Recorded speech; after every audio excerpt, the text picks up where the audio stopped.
setting precedent and setting presence, a word and a concept. To keep it simple, is creating an example for others to use when making a decision as to how you may react or move in a given circumstance or situation.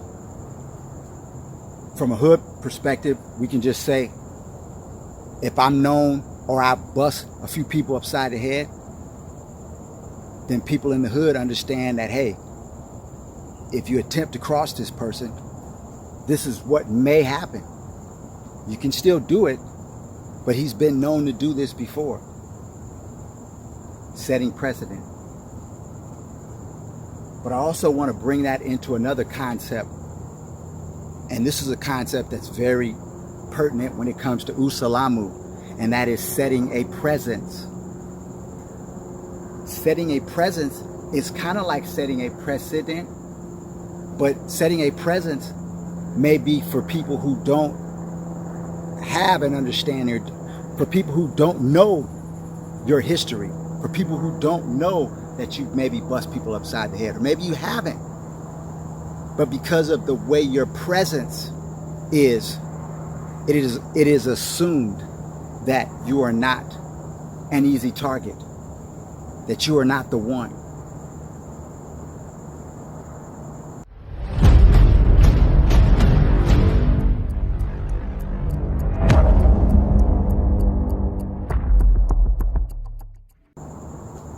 I'll tell a story.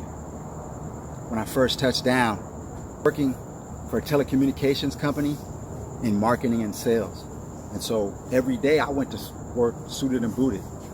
Every day. And sharp. Matter of fact, blast a few pictures so you can check it out.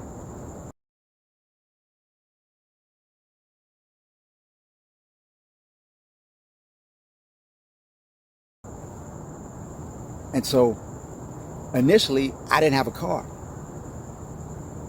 But 4 months after working for this company, they give me a company car. So I'm using the company car to handle their business, but also to handle my business in the day. But in the evening, I got to give the car back. So one day, I had to go pick up some paperwork because I had an accident. So I needed to pick up some paperwork from the local police department. So after work, I decided to go up there. So I got there, it was the wrong police department and all of that. So as I'm leaving, now mind you, I'm working downtown LA. So where this police department is near Skid Row. So some fools see me bailing through Skid Row coming from the police department, going back to the other parts of downtown, and decide to follow. So I see one dude in front of me on this side. I see one dude across the street up ahead and one dude behind me. Now I'm suited and booted. I got a briefcase with me with a laptop and all that in. I'm suited and booted. I got tied, the whole nine. So I see him ride me like that. So what I do is I say, okay, I understand that in most cases, everybody ain't down.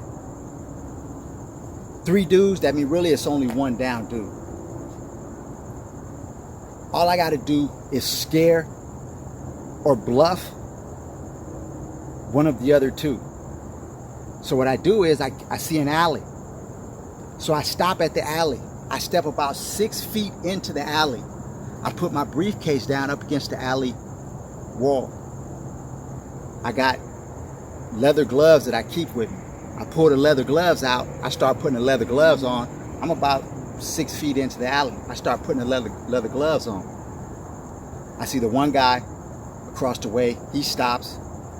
The one guy that's in front of me, he stops. He walks across the street, talks to the guy that's up ahead. They walk back and talk to the guy that's behind me, and then they turn around and head back towards Skid Row. Pick my briefcase up and I keep it moving. So even though I had a suit on and even though I was in a dangerous area, I set presence. I set the scenario.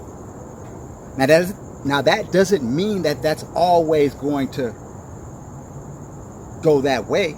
I have to also be prepared to take it there in the alley. that's when I'll target the ones whom I perceive to be the weakest link. But in this case, it worked as expected, because even though I had a suit on, they knew that there was something more to this. I had set presence. I had implanted precedents into their mindset. This ain't the first time this dude's been in a scenario, a situation like this. This is not an easy victim.